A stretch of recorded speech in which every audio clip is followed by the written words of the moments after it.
Hello, everyone, and welcome back to English with SAS, the place where we improve our English through real conversations about real life. I'm your host, SAS. And I'm Lina. I'm really happy to be here again. I love these conversations because they feel so natural, like we're just talking after a long day. Exactly. And today's topic sounds very simple, just one question. Yes, the most common question in the world. How was your day? But the truth is, this small question can open very deep conversations. So today, we're not going to give short answers like it was fine or it was okay. We're going to really talk about our day. Emotions, stress, small wins, everything. So get comfortable, and maybe ask yourself the same question while listening. All right, Lina, how was your day? If I answer like most people, I would say, it was good. But honestly, it was exhausting. Exhausting physically or mentally? Mostly mentally. I had so many small tasks, not big problems, just many little responsibilities. And sometimes small things drain you more than big problems. That's true. It's like your brain never rests. You keep thinking, planning, remembering. Exactly. And what about you? How was your day? Mine was productive, but stressful. I woke up motivated. I had goals. I wanted to finish my work early, but things didn't go as planned. What happened? Unexpected problems, messages, calls, delays, and I realized something. Sometimes the day controls you, instead of you controlling the day. That's such a powerful sentence. Let's talk about mornings. Do you wake up with energy? Not always. Some days I wake up feeling like I'm ready to conquer the world. Other days, I just want 5 more minutes in bed. 5 more minutes that become 30 minutes? Exactly. And then you feel guilty. I think mornings decide everything. If my morning starts calmly, my whole day feels organized. So what makes a good morning for you? Silence, no phone, no social media, just tea and my thoughts. That's disciplined. I try, but I'm not perfect. Sometimes I scroll for no reason. We all do. The important thing is awareness. Was there any moment today that made you smile, even just a little? Yes. Actually, there was a small moment in the afternoon. I was feeling tired and a little overwhelmed.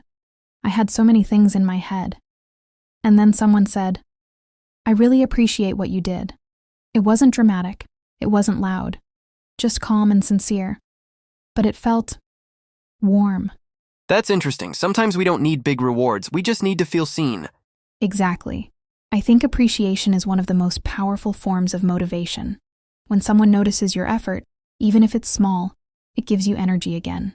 Do you think we don't appreciate people enough? Yes. We expect so much from others, but we rarely pause and say, "I see your effort." And sometimes people are fighting silent battles we know nothing about. That's deep. Silent battles are the hardest ones, because no one claps for you when you survive them. True. And today I realized something. Sometimes I'm strong all day, but at night I just want someone to say you did well. That's human. We all want reassurance. What about you? Was there an emotional moment today? Yes. I had a moment of frustration. I was working hard, but I felt like I wasn't moving fast enough. And then I opened social media, and I saw people achieving big things. Comparison again. Yes, it hit me for a few minutes. I started questioning myself. Am I late? Am I slow? Am I behind? And what did you realize? I realized that we compare our behind the scenes to someone else's highlights. We don't see their struggles. We only see the success.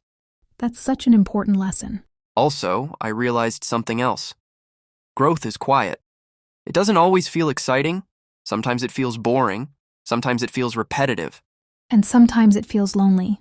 Yes, especially when you're trying to build something long-term. Did you overcome that feeling? I closed the app. I took a deep breath. And I reminded myself why I started. That helped. That's maturity, not letting temporary emotions control your permanent decisions. I'm learning, slowly. Slow growth is still growth. Did you talk to many people today? Yes, actually. I had meetings, random conversations, quick calls. I interacted with many people. But at the end of the day, I still felt alone. That's such a strange feeling, right? Being surrounded by people but feeling disconnected. Exactly. It made me think, what makes a conversation meaningful? For me, a meaningful conversation is when I don't feel judged. When I can speak slowly. When I don't have to pretend to be stronger, happier, or more successful than I actually am. So authenticity? Yes, real energy. not performance. That's rare nowadays. Many people are performing, even in simple conversations. I agree. Sometimes people don't listen to understand. They listen to respond. That's powerful. Listening to respond instead of listening to understand. Yes, and you can feel the difference immediately. Did you have any meaningful conversation today? Actually, yes.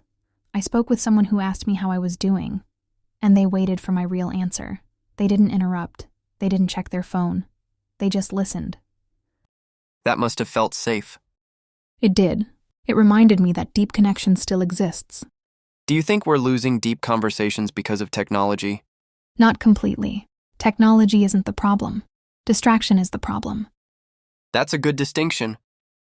If two people are present, truly present, even a 5-minute conversation can be powerful.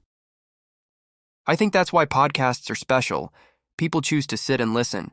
It's intentional. Yes. And maybe someone listening right now feels understood just by hearing this. I hope so. Can I ask you something? Of course. When you feel emotionally tired, do you prefer to be alone or with someone? That depends. If I'm overwhelmed, I need silence first. But after that, I prefer one person, not a crowd, just one calm presence. I'm the same. I don't need noise. I need peace. Maybe that's the difference between loneliness and solitude. Explain. Loneliness feels heavy. Solitude feels healing. Wow, that's beautiful. I think social energy is like a battery. Some people drain it, some people recharge it. And the key is knowing who is who. Exactly. What stresses you the most during a normal day? Honestly, the pressure I put on myself, not from family, not from society, from me. That's heavy. What kind of pressure? The pressure to improve fast, to grow faster, to become better every single day. Sometimes I feel like if I rest, I'm falling behind. Do you really believe rest means falling behind? Logically, no. Emotionally, sometimes yes. That's interesting. So your mind understands balance, but your emotions want speed. Exactly. And when I don't finish everything on my to-do list, I feel disappointed, even if I did 80%. So you focus on the 20% you didn't do. Always. That sounds exhausting. It is. And I think many ambitious people feel this way. They're never satisfied. Even after progress, they think, it's not enough. Do you think that mindset is helping you or hurting you? Both. It pushes me forward, but it steals my peace. That's powerful. It pushes me forward but steals my peace. Maybe growth shouldn't feel like punishment. Maybe. But sometimes I fear becoming comfortable. Comfort isn't the enemy, complacency is. Explain the difference. Comfort means you're calm while growing. Complacency means you stop growing because you think you're already enough. That's a good distinction. For me, stress comes from something different. What is it? Expectations. Not just mine. Other people's expectations. Sometimes I feel like I have to be strong, positive, capable all the time. Like you can't show weakness? Yes, and that's tiring, because no one is strong every day. Do you talk about it with someone? Not always. Sometimes I just smile and say, I'm fine. That's the most common lie in the world. Exactly. Do you think stress is always bad? No. A little stress can motivate you. But constant pressure without emotional release, that becomes dangerous. So what do you do when stress becomes too much? I pause. I stop everything, even if it's for 10 minutes. I breathe. I remind myself that I'm human, not a machine. That's something we forget. We treat ourselves like productivity robots. Yes, but we're emotional beings, and emotions need space. Maybe the real strength is knowing when to slow down. I agree, because burning out doesn't make you powerful. It just makes you tired. So maybe the goal isn't to eliminate stress, but to manage it wisely. Exactly. Controlled pressure builds diamonds. Uncontrolled pressure destroys them. Do you reflect at night? Sometimes. I ask myself 3 questions. What did I do well? What could I improve? What am I grateful for? I love that. Gratitude changes perspective. Yes, even a difficult day has one beautiful moment. Maybe the problem is, we don't slow down enough to notice it. If someone listening had a bad day, what would you tell them? I would say, one bad day does not mean a bad life. Rest, reset, try again tomorrow. I would say, don't judge your whole future based on today's feelings. That's deep. Feelings change. Discipline builds. So, Sass, after talking about everything, how was your day now? Better, because I reflected on it. Sometimes talking is therapy. Exactly.